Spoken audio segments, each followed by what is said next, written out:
বাবার পরিশ্রমের দিকে তাকালে আমার সকল ইচ্ছেগুলো লজ্জা পায়, আমার সকল ইচ্ছেগুলো মরে যায় যখন আমি আমার বাবার পরিশ্রমের দিকে তাকাই। যখন দেখি যে আমার বাবা আমাদের জন্য কতটা পরিশ্রম করে, যখন আমি দেখি যে আমার বাবা তার ফ্যামিলির জন্য কতটা কষ্ট করে, তার ফ্যামিলির মুখে হাসি ফোটানোর জন্য কতটা পরিশ্রম করে, যখন আমি আমার বাবার পরিশ্রমের দিকে তাকাই, যখন দেখি যে আমার বাবা আমাদের জন্য কতটা কষ্ট করে, তখন আমার প্রতিটা ইচ্ছেই যেন মরে যায়, আমার ইচ্ছেগুলো লজ্জা পায়। তখন আমি আমার ইচ্ছেগুলোর কথা আর বাবার কাছে প্রকাশ করতে পারি না। কারণ আমি যখন দেখি যে আমার বাবা আমাদের জন্য কতটা কষ্ট করে, আমাদের ভালো থাকা নিয়ে কতটা চিন্তা করে, কতটা পরিশ্রম করে, তখন আমার প্রতিটা ইচ্ছেই যেন মরে যায়।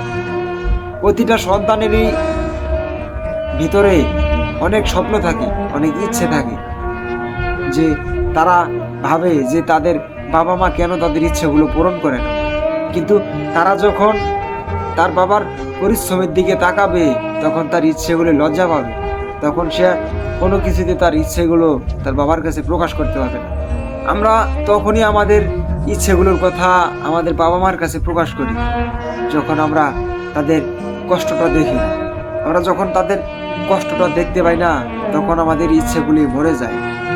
প্রতিটা বাবা মাই তার সন্তানের জন্য অনেক কষ্ট করে, তার সন্তানের প্রতিটা ইচ্ছে পূরণ করার চেষ্টা করে।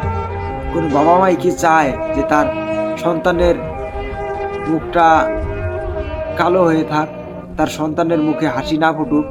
প্রতিটা বাবা মাই চায় তার সন্তানের প্রতিটা ইচ্ছেই পূরণ করতে, কিন্তু তারা এতটা পরিশ্রম করার পরেও তাদের সন্তানের মুখে হাসি ফোটাতে পারে না। আমি আমার ইচ্ছেগুলোর কথা বাবার কাছে তখনই প্রকাশ করতাম যখন বাবার পরিশ্রমটা দেখতাম, কিন্তু বাবার পরিশ্রমের দিকে যখন তাকিয়েছি, তখন আমার ইচ্ছেগুলো মরে গিয়েছে। আমার প্রতিটা ইচ্ছেই যেন লজ্জা পেয়েছে, প্রকাশ করতে পারিনি হাজার চেষ্টা করে। আসলে বাবারা কখনো কাঁদে না, তারা তাদের সন্তানের মুখে হাসি ফোটানোর জন্য তার শত কষ্টগুলোকে লুকিয়ে রেখে মুখে হাসি রাখে সব সময়। তাদের হাজারটা কষ্ট হলেও সন্তানকে কখনোই বুঝতে দেয় না। তাদের সন্তানের মুখে হাসি ফোটানোর জন্য তারা যে কতটা পরিশ্রম করে, সেটা শুধু একমাত্র বাবাই জানে। আর সেই বাবাকে আমরা কতটা অবহেলা করি।